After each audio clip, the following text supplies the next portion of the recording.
And although you kind of know that this might happen, you don't really think about it very much. Not least of all because the monarchy is about continuity. But I think for my brother, this is something he's been waiting for. A stunning royal dispute is reportedly unfolding behind palace walls, as Princess Anne is said to have drawn a firm line over a mysterious sapphire collection, long associated with Queen Elizabeth II. What began as quiet questions about treasured royal jewels has now sparked intense speculation, raising concerns about ownership, legacy, and the protection of priceless royal history. With emotions running high and powerful figures caught in the middle, many are wondering whether a long-hidden royal secret is finally coming to light. Do you believe historic royal treasures should remain strictly within the direct royal family? Share your thoughts in the comments below. To help us uncover more fascinating royal stories and palace controversies, please subscribe. Princess Anne's forgotten royal childhood. Long before the world came to see her as the monarchy's most dependable worker, Princess Anne carried a private wound that few people ever understood. It was not caused by scandal, power, or public criticism. It came from something much quieter, a childhood feeling of standing in a crowded room and realizing that nobody was looking your way. During one formal family occasion many years ago, Anne stood beside her older brother, King Charles III, as attention flowed naturally toward him. Cameras followed him. Guests focused on him. Even the smallest family gesture seemed designed to place him at the center of the moment. Anne watched silently as every eye turned in the same direction. To a young girl, it felt as though she had disappeared completely. The frustration she carried that day erupted afterward in a heated argument between the siblings. But while the moment eventually passed, the feeling never truly left her. As the years rolled on, Anne became known for something remarkable. Instead of demanding attention, she devoted herself to duty.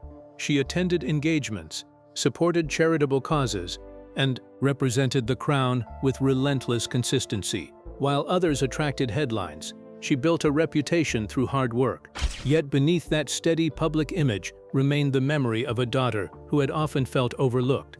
That is what made one deeply personal conversation so extraordinary decades later. In the final year of Queen Elizabeth II's life, mother and daughter sat together in complete privacy. There were no advisors, no photographers, and no royal ceremony. Time had changed much between them.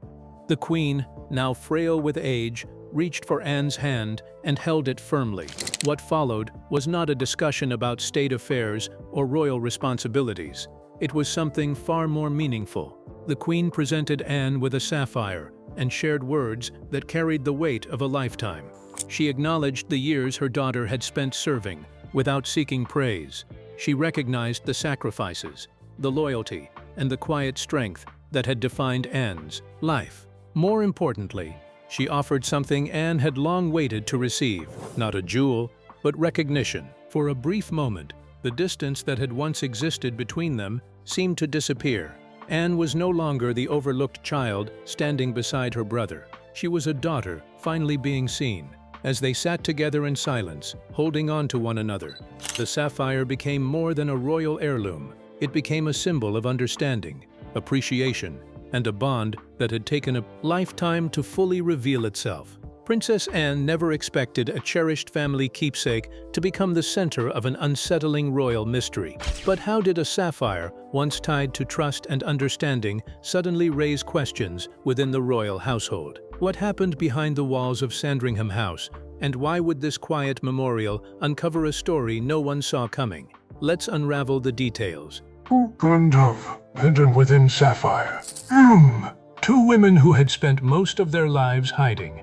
Emotion behind duty and tradition had once shared a rare private moment, far from royal ceremonies and public expectations. In that moment, a sapphire became more than a beautiful jewel. It became a symbol of understanding, healing, and a bond that words had never fully expressed. Years later, that same sapphire would spark a mystery that few inside the royal household expected. On a quiet visit to Sandringham House, Princess Anne prepared for a small family memorial honoring her mother's birthday. There were no photographers, no public appearances, and no grand speeches planned. Wanting something deeply personal, She searched for the sapphire that carried memories far more valuable than its gemstones. But when she reached the place where it had always been kept, she found only an empty space. The discovery was shocking. For Anne, this was not simply a missing piece of jewelry.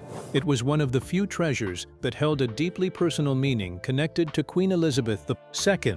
The absence of the sapphire transformed a moment of remembrance into an urgent search for answers. Unlike many people who admired the late Queen's collection from a distance, Anne knew it intimately. Over the years, she had become familiar with countless items, their histories, and the stories attached to them. Every piece had a place, and every place had a purpose. The missing sapphire immediately stood out as something that should never have vanished without explanation. Determined to understand what had happened, Anne quietly contacted a trusted former member of her mother's household staff, someone who had helped document parts of the collection years earlier. Her question was simple: had the sapphire ever been officially transferred, loaned, or recorded as moved? The response brought more concern than comfort. No record could be found. That troubling silence opened the door to even greater questions. Following the passing of Queen Elizabeth in September 2022, many treasured royal items were distributed among family members, including pieces that went to King Charles III and Queen Camilla. Yet, while some transfers became publicly visible, others remained largely undocumented. In those gaps, hidden between tradition and paperwork, the sapphire seemed to have disappeared, leaving behind a mystery that Princess Anne was determined not to ignore. Princess Anne rarely concerned herself with the monarchy's most famous crowns, yet one forgotten sapphire collection captured her full attention. Why did these jewels matter so deeply to her? And what hidden family history made their fate impossible to ignore? Could the answer reveal a far more personal royal conflict than anyone expected? Let's find out. Princess Anne's sapphire collection demand. Princess Anne's attention did not drift toward the grand crowns or the famous jewels that appeared in official portraits. Instead, her concern settled on something far less visible but far more personal: a treasured sapphire collection carrying decades of family history. Among the most meaningful pieces were jewels connected to King George VI, gifts that had passed through generations and become deeply linked to the memory of the late Queen. To outsiders, they were beautiful stones. To Anne, they represented family, duty, and trust. What troubled her most was not the value of the sapphires themselves, but the people who had been allowed near them. Hidden among the collection were smaller items rarely seen in public and barely recognized beyond palace walls. Unlike the famous tiaras that attracted endless attention, these pieces could move quietly through the system without raising questions. That possibility alone was enough to make Anne uneasy. Her concerns repeatedly led her to one name: Laura Lopes. For years, restoration records showed that delicate cleaning and repair work on certain jewels had been placed in Laura's hands. Because of her expertise, she was trusted with access to pieces that few others ever handled. Palace officials viewed the arrangement as routine. Anne did not. She believed that when royal treasures tied so closely to family history were involved, trust should never be automatic. The issue became even more sensitive because Laura was Queen Camilla's daughter. Anne reportedly questioned why such access continued despite growing concerns and pushed for alternative arrangements, arguing that even the appearance of favoritism could undermine trust in the collection's protection. Yet her objections gained little support. Tensions deepened when remarks allegedly circulated within royal circles that Anne viewed as dismissive. Rather than respond publicly, she remained silent. However, her silence was not a sign of acceptance or approval. By the time discussions about the sapphire collection resurfaced, Anne's focus had become clear. This was never merely about gemstones locked away in royal vaults. It was about preserving a legacy stretching back generations and ensuring that priceless family treasures remained beyond the reach of influence, politics, and private interests. Princess Anne knew royal treasures seldom vanish without leaving clues behind. But why did a missing sapphire lead her toward a revelation hidden in plain sight for years? How did scattered pieces of information begin pointing to Laura? And what connection was emerging that the royal household could no longer ignore? Let's uncover the astonishing details. Princess Anne's sapphire mystery unfolds. Princess Anne had spent enough years around royal treasures to know that valuable items rarely disappear without leaving traces behind. What troubled her most was not the missing sapphire itself, but the growing realization that the answer had been sitting in plain sight for far longer than anyone imagined, as fragments of information surfaced from different corners of the royal world. A picture began to emerge that was impossible to ignore. The name that kept appearing was Laura, a respected art curator whose profession had granted her access to remarkable collections and historic pieces. Yet what caught Anne's attention was not Laura's career, but the stories circulating among people who knew her. According to those accounts, Laura had often spoken openly about the unique advantages that came with being Queen Camilla's daughter. She reportedly boasted about seeing and handling rare objects hidden from public view, items that had never been photographed, recorded, or displayed outside private royal circles. To Anne, those remarks revealed something deeper. They did not sound like the pride of a professional appreciating history. Instead, they suggested a sense of entitlement, as though access alone granted ownership. The more Anne reflected on those comments, the more uneasy she became. Then another detail surfaced from a quiet gathering at Highgrove. Someone recalled an unpublished photograph taken during a private afternoon years earlier. In that image, Laura was wearing a sapphire piece that nobody present could identify.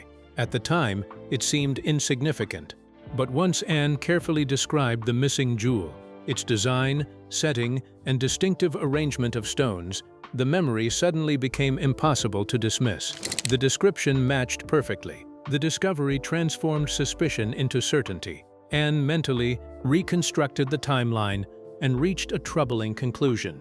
The sapphire may have been missing for more than a year before anyone realized it. For all that time, a piece connected to the late Queen Elizabeth's private collection may have been circulating unnoticed.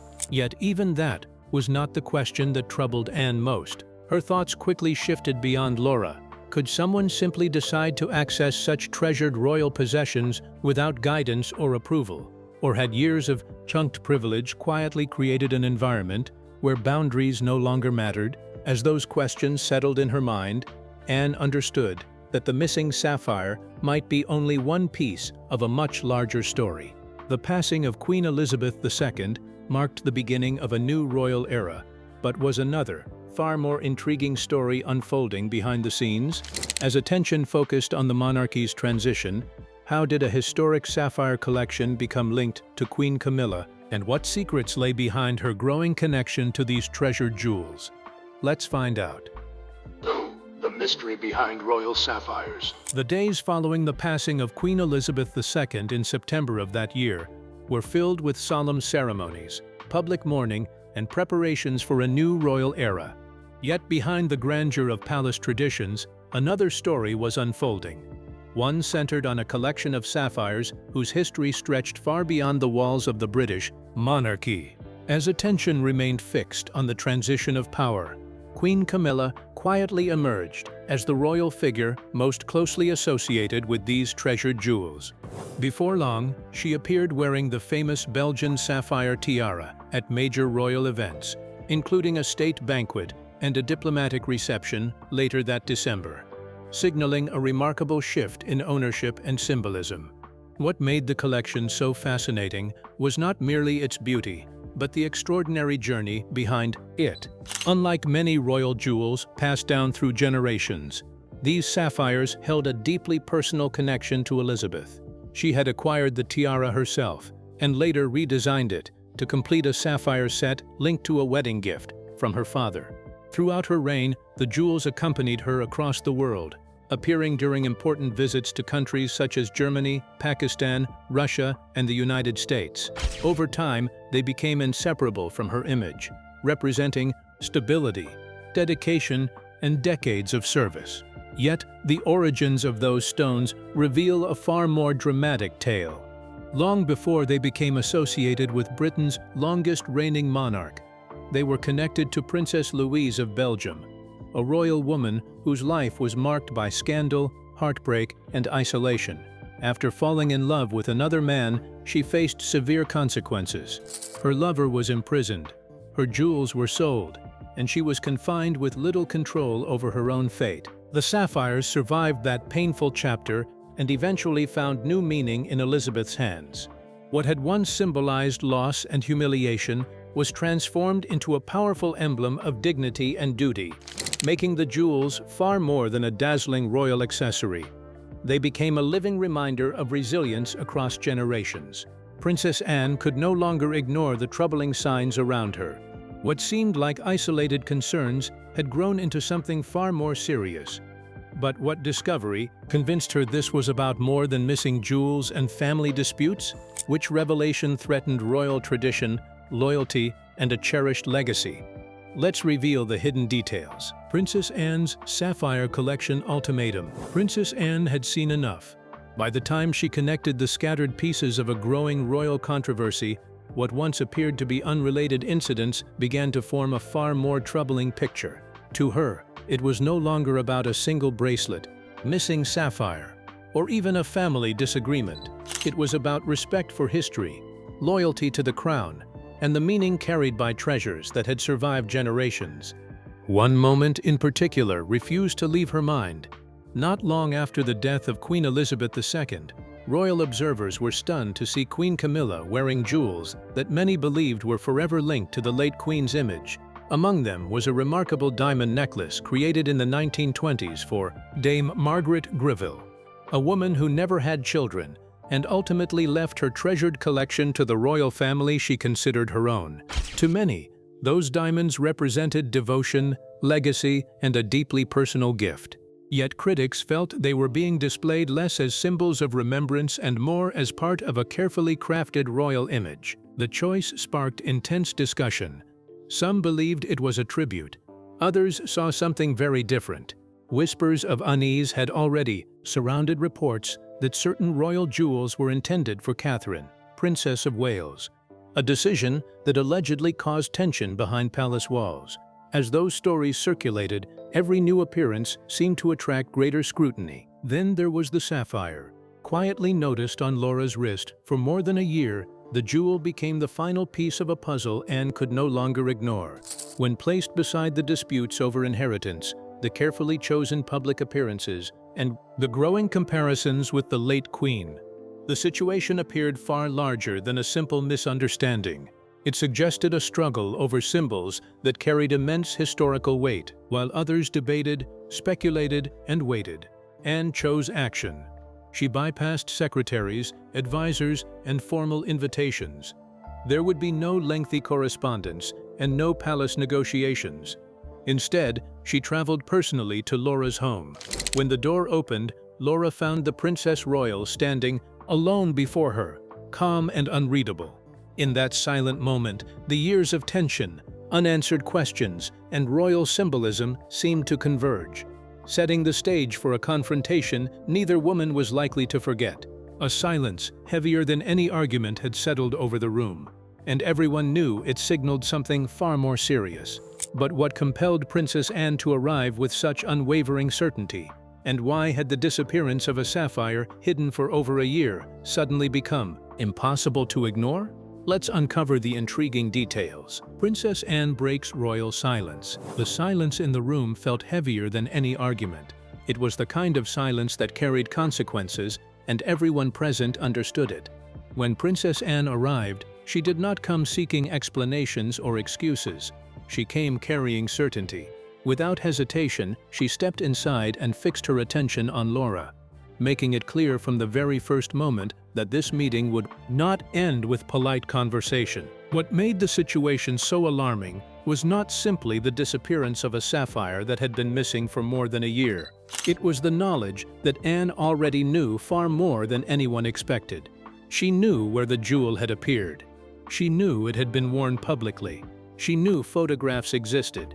Most importantly, she knew that no effort had been made to explain how such a treasured royal piece had found its way into unexpected hands. Laura attempted to speak, but Anne's calm presence left little room for defense. There was no raised voice, no dramatic threat, and no public accusation. Instead, Anne reminded her of something far more powerful. Membership in the royal family may come through blood, but access to its privileges often depends on trust. Moments that seemed permanent, young relatives appearing at the wedding of Prince William and Catherine, Princess of Wales, or standing proudly during the coronation in London, were never guaranteed. They were gestures of acceptance, quietly granted and, if necessary, quietly withdrawn. The deeper problem lay within one of the monarchy's oldest protections. Since the passing of Queen Elizabeth II in September 2022, questions surrounding royal possessions have remained hidden behind layers of privacy. Her will, sealed for 99 years, ensures that the public may never know precisely which treasures were intended for which family members. That secrecy protects the crown, but it also creates a difficult reality. If a valuable heirloom ends up in the wrong place, recovering it cannot become a public spectacle. Anne understood that better than anyone. A press conference was impossible. An official statement was out of the question. Any public dispute risked damaging relationships at the very heart of the monarchy. So she chose a different weapon: patience, certainty, and a silence that left no doubt that the Sapphire's story was far from over. The palace projected calm, and any rumors about a missing sapphire could have easily been dismissed. Yet what if the real conflict had nothing to do with a jewel at all? Why did Princess Anne view this sapphire as far more than a royal treasure? And what hidden battle over legacy was already unfolding behind palace walls? Let's find out. Legacy, loyalty, and the missing sapphire. The palace would never have admitted that anything was wrong. If whispers of the missing sapphire had reached the public, the story would likely have been dismissed before it had a chance to grow. Yet behind closed doors, a far more dramatic battle was unfolding, one that had nothing to do with jewels and everything to do with legacy. For Princess Anne, the sapphire was never simply an ornament locked inside a display case. It represented decades of service, sacrifice, and the memory of a reign that stretched for 70 years, long before the world mourned the passing of Queen Elizabeth II. Anne had spent a lifetime learning the stories hidden within the royal collection. From her childhood appearance at Westminster Abbey in 1962 to official engagements across the world, she understood that every brooch, pearl, and sapphire carried a chapter of history. That is why discovering an empty space where a treasured sapphire should have been struck a deeply personal nerve. The loss was not measured in money or prestige. To Anne, it felt like a challenge to the memory of the woman whose hand she had held during the final hours of her life. The jewel symbolized continuity, duty, and promises that could not be broken. Rather than allowing officials to handle the matter from a distance, Anne chose a direct path. She arrived in person and delivered a message that left no room for misunderstanding. Speaking with remarkable calm, she explained the difference between something fashionable and something timeless. Fashion belongs to a moment. True style survives generations. The sapphire, she insisted, belonged to history itself and was not for anyone else to claim. The effect was immediate. Within hours, a plain box appeared quietly at a private entrance. No statements were issued. No explanations were offered. Soon afterward, the sapphire was back in its rightful place, as though it had never vanished. The jewel returned, but the damage remained. Silence settled between two sides of the family, replacing whatever relationship had existed before. Anne seemed prepared for that cost. The sapphire was home again, and in her eyes, the legacy of the crown had been protected exactly as it should be. So, what do you think sparked Princess Anne's demand that Camilla's daughter return Queen Elizabeth's secret sapphire collection? We'd like to hear your thoughts. Don't forget to like and subscribe.